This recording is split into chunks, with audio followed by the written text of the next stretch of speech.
Shikues të dashur, u rikthyem përsëri në studio, ne paralajmërova edhe më herët temën të cilën do ta diskutojmë, pra ku do të flasim për të drejtat pronësore të grave, më saktësisht edhe trashëgimi, dhe në qoftë se ato e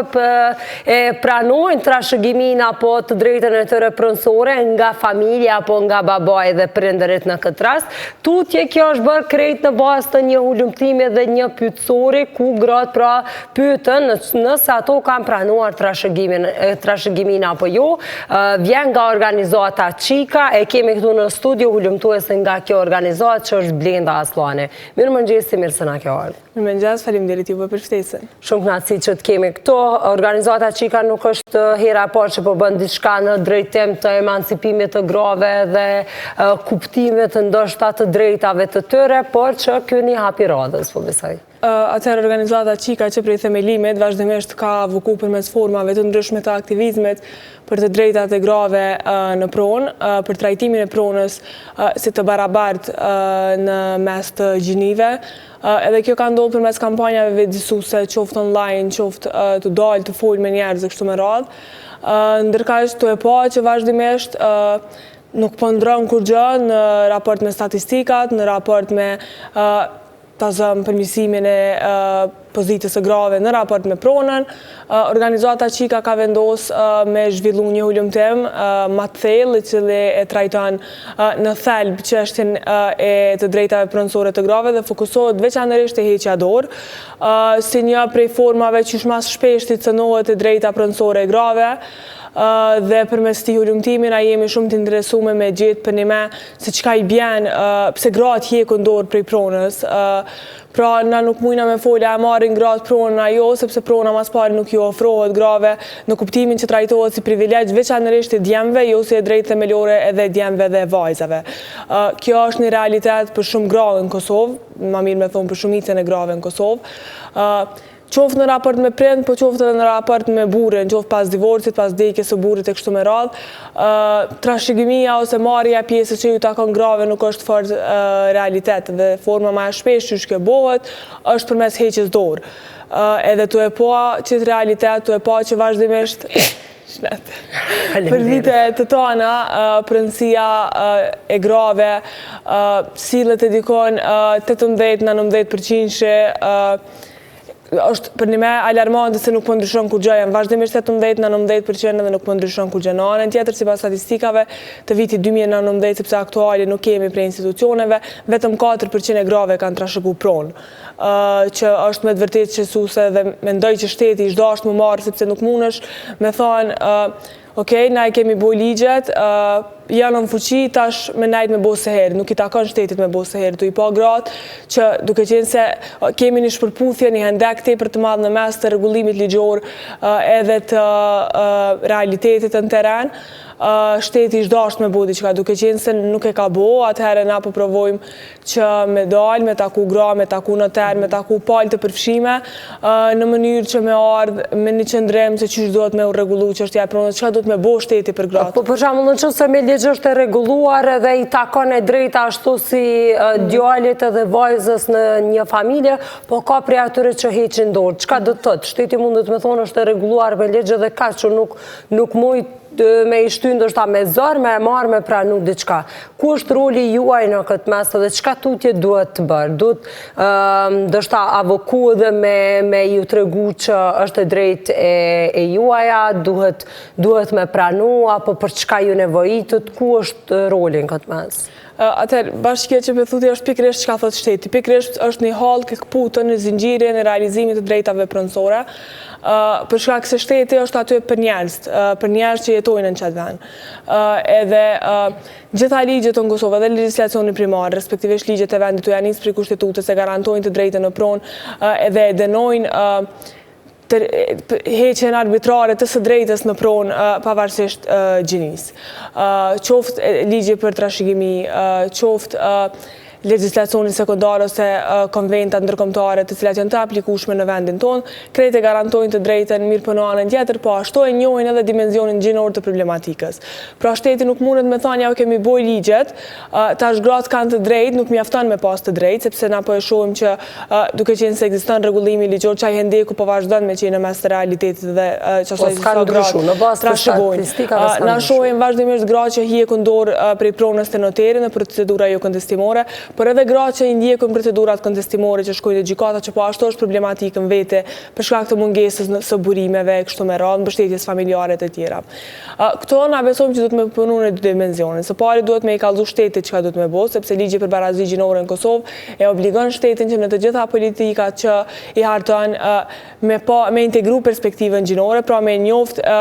anën gjinore të problematikës që e rregullon ligji në fjalë. Edhe me qenë se na korniza ligjore të garantu të drejtën për qasje të barabartë në pronë, nuk po mjafton që gratë me pas qasje në pronë, atëherë shteti duhet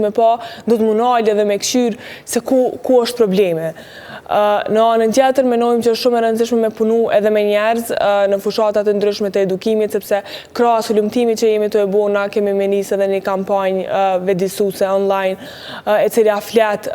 për të drejtat punësore, pra jo veç gratë, po në përgjithësi që shoqënia jemi shumë pak të edukum në raport me të drejtat tona në përgjithësi, po sidomos me drejtat punësore.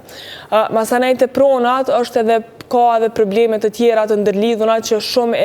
halema shumë e thellojnë që të vështirësinë që vetë se e kanë gratë për qasjen në pronë. Ta zëmë si shumë prona në Kosovë janë ose të paregjistruar në emrin e personit aktual që i ka në posedim, ose janë të regjistruar në emër të dikujt që ka vdek, ose në emër të dikujt tjetër që e bën masanej shumë problematike ndarjen e pronës, edhe nëse don me u nda prona në mënyrë të barabartë. Por konsiderojmë që sa është e rëndësishme me i eduku edhe me i vedisu njerëzit për drejtat punësore, për drejtat që ja u garanton ligji e kështu me radhë. Masanej është po aq e rëndësishme që shtetin me majt përgjegjës edhe me majt llogaridhënës për çka nuk po bën në raport me gratë, sepse qysh për shumë korniza ligjore nuk po mjafton. Mirë po shteti duhet me i njoftë edhe ato që njihen si masa afirmative, pra me marrë masa përmes të cilave kish përmirësu pozitën e grave në qëtë raport. Mirë po shteti që ka bo është i kanë hartu ligjet të cilat në parim janë të drejta edhe njohin që të drejtën në qasje të barabartë. Mirë po në anën tjetër nuk e di sa janë të e monitoru zbatimin e qytyn e ligjeve. Nuk e di, për shembull, ta zëm një prej kampanjave për regjistrimin e emër të dy bashkëshortëve të pronës, ka pas efekt pozitiv masat afirmative që i kanë marrë qoftë lirimin nga tatimi e kështu me radhë, ose prej disa pagesave administrative. Duka konvenu në një lloj forme, po ashtu nuk është... Ka pas qatë efektin pozitiv. Sepse është shumë e rëndësishme të që kjo regjistrimi i pronës në emër të dy bashkëshortëve, qoftë kur ajo pronë vendos për mes një kontratës së shitblerjes me ushqit edhe me ble, pra mos me ushqit pa pëlqimin e një anit ose tjetrit, qoftë në rast të divorcit që grus me i taku për një me që ajo pronë në cilën kanë jetu ose e kanë posedu gjatë kohës e kanë lidhje. Dhe në bazë të krejt ullumtimit deri tash, sepse po vazhdon, është duke vazhdu edhe tutje kanë me umbledhe dhe mati për dona. Çka mundeni me ndaj ju prej këtij ullumtime dhe pse ndoshta a tregojmë pse heqin dorë, çka pyetën tjetër, përveç kësaj a keni pranu, nuk keni pranu, çka tjetër cilat janë pyetjet e tjera të cilat parashtrohen? Atë nështë e kisha nisë, pse mas pare na konsiderojnë që kjo ullumtim është me rëndësi me u bo, edhe sepse na heqin dorë nuk e trajtojmë si heqje formale dorë, ku dikush shkon edhe përmes një nënshkrimi hiq dorë të notere. Pra na kur e trajtojmë heqjen dorë prej të drejtës në pronë, e trajtojmë përmes lenteve gjinore, në kuptimin që na ja u njohim grave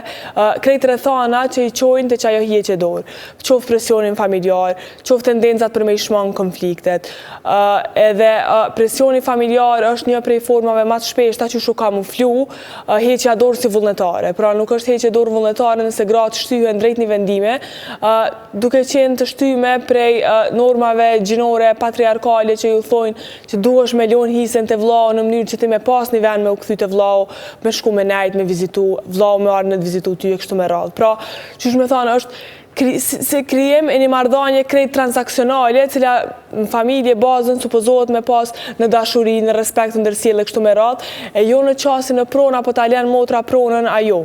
Edhe duke qenë ti ish dashur të shku te vlla dhe në çështë nuk ja ke lënë pronën, në çështë e keni nda edhe nëse ke marrë pjesën që ty dashurisë të pranon të ftonë. Pikërisht, sepse marrëdhëniet familjare ish dashur ndërtu mbi çdo bazë, jo mbi bazë të pronësisë apo ja falin gratë hisën e vet vllaut, kunatit, kujdo. Edhe duke qenë se ja unë njohëm qëtë aspekt, pra na nuk kërkojna prej grave me fol teknikisht pse ke shku dhe ke heq dorë, kërkojna prej grave me nda përvojën e tyne se qka i ka shtypër me shku të notere, me hiq dorë, qka janë konë rrethanat në qatë moment, a i ka ra pishman, a kish menu që në do rrethanat tjera a kish vepru ndryshe, kështu me radhë. Edhe hulumtimi jonë për momentin e ka një pyetësor, cilin i kisha ftu krejt gratë me plotësu, e ka edhe mundësin anonimisht me u përgjigjë me shkrim, pra për gratë që së ndijen rehat me ardhë dhe me folë, sepse e kuptojmë edhe këtë pjesë. Mirë po edhe për gratë që janë rehat me ardhë dhe me nda përvojën e vetë, qoftë që përmes procedurave jo kontestimore, në nënshkrim të notere, kanë hiq dorë, por na jemi shumë të interesuar me folë edhe me gratë që në forma të tjera ju ka marrë trashëgimia, ata zëm përmes kontratave të dhurimit, nëse vetë prindi përmes kontratave të dhurimit e ka kalu krejt pronën e emër të njërit prej djemve ose të djemve kështu me radhë. Edhe kjo konsiderohet po, edhe kjo konsiderohet masanej marrje e trashëgimisë. Edhe ato që kanë kalu në procedura kontestimore rrjedhimisht kanë shku në gjykata, sepse na të kallzova për një jemi shumë të interesuar me gjetë thelbin e këtij problemi. Mendoni që ka me pas pasaj ndryshim tutje, jo vetëm me këtë hulumtim, po tutje me atë se qka po avokot nga qika qoftë dhe nga organizatat të tjera, presni të ketë ndryshim statistika? Menoj që është shumë e rëndësishme me pas një evidencë të dhanave të përditësume, sepse tregova e dhana e fundit të përditësume është për një raportit të vitit 2019, nësot po folim vitin 2015. Në anën tjetër halen nuk është që e kemi një raport i cili ka folë me gra të fokusu të heqja dorë, pra të vendos me qëndërzu, heqen dorë si një problemi cili nuk është krejt vullnetar që shpëna paraqitet. Edhe menojmë që ka me kanë e rëndësishme edhe mas pari vetë prej qikës për me ndjek format e avokimit, me i përdetsu format e avokimit, me kërku prej shtetit në mënyrë specifike se që ka me bo,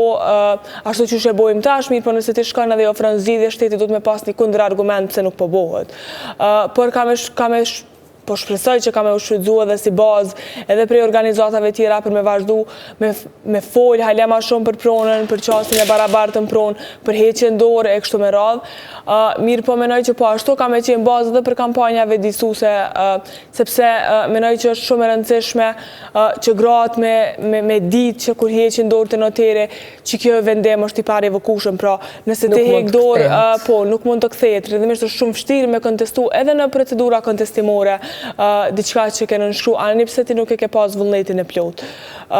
Po ashtu konsiderojmë që është shumë e rëndësishme me punu edhe me burra, përveç se me gra, me i vedisu për drejtat pronësore, me i vedisu për të drejtën e garantume me legje dhe me kushtetut në Kosovë që gratë me pas qasje të barabartë në pronë, edhe që marrëdhëniet familjare nuk duhen me u vendos mbi baza të pronësisë. Dhe kur presni me e publiku krejt këto, në 2026? Po, hulumtimi ka me u publiku, besoj ka marsin, në mes të marsit ose të fundit të marsit të viti 2026, edhe besoj që kemi me pas edhe një event të publikimit, sepse menojmë që është shumë e rëndësishme përveç se me u bo publikimi edhe me u publiku në rrjetet sociale, me dalë si raporti shtypën, është shumë e rëndësishme edhe me nisë një diskutim. Pra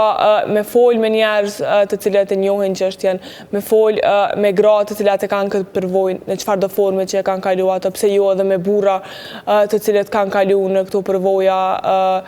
që ka një mendim specifik lidhur me këtë çështje, edhe me nisë një diskutim mbar shoqëror, pra duke qenë se jemi me një periudhë ku mungesa e qasjes në pronë vazhdimisht në krejt periudhat të tjera ka bo, që me thonë ka qenë problem edhe i grave, sidomos i grave, atëherë në këtë kohë kur po jetojna e thellon shumë a shumë pasigurim ekonomike, pra gratë edhe në botë, po sidomos në Kosovë janë shumë të pasigurta ekonomikisht, në çfarë do aspekti, edhe në kuptimin që janë shumë pak të punësume, edhe në kuptimin që janë shumë të prirura drejt punëve jo formale, edhe në kuptimin që që janë të mbi ngarkuar prej punëve të punës së papaguar të kujdesit e kështu me radhë.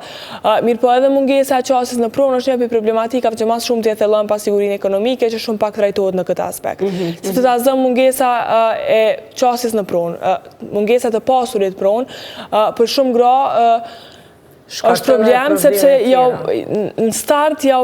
hiek mundësinë për investime dhe për krijime të bizneseve ose ndërmarrjeve të ndryshme. Sepse ti ku nuk i pronë rrjedhimisht nuk i çka me përdorur si kolateral nëse ty duhet me marrë një kredi për me nisë një biznes, për me zhvillu biznesin tënd e kështu me radhë, që qysh prej statit të përveç se është pabarazi në shtëpi ku gratë nuk e kanë çastje, nuk trajtohen njëjtë qysh trajtohet vllau ose një burr tjetër i familjes, masanej ka pasoja ndoshta për krejt për mënyrën se që gratë kanë me zhvillu jetën e tyre, edhe përveç se një mohemi drejtës themelore, edhe për shkak të thellimit të pabarazisë ekonomike, të qasjes e vendimarrje e kështu me radhë. Atëherë, ne ju presim pra edhe në fund të marsit për me diskutu dhe për me pa krejt qoftë edhe me statistikat e reja të vitit 2025, që shkanë qenë ndër vite këto ndryshime, po ashtu dhe rreth hulumtimet edhe pyetësorit, uroj që të na paraqiten pastaj edhe zonja të tjera, cilat mundemi me diskutu pikërisht këtë temë. Për shkak të etikës profesionale se i kisha edhe disa komente të tjera. Brenda, faleminderit shumë, kënaqësi që të pata në studio dhe ju presim përsëri. Faleminderit ty, shihemi në mars.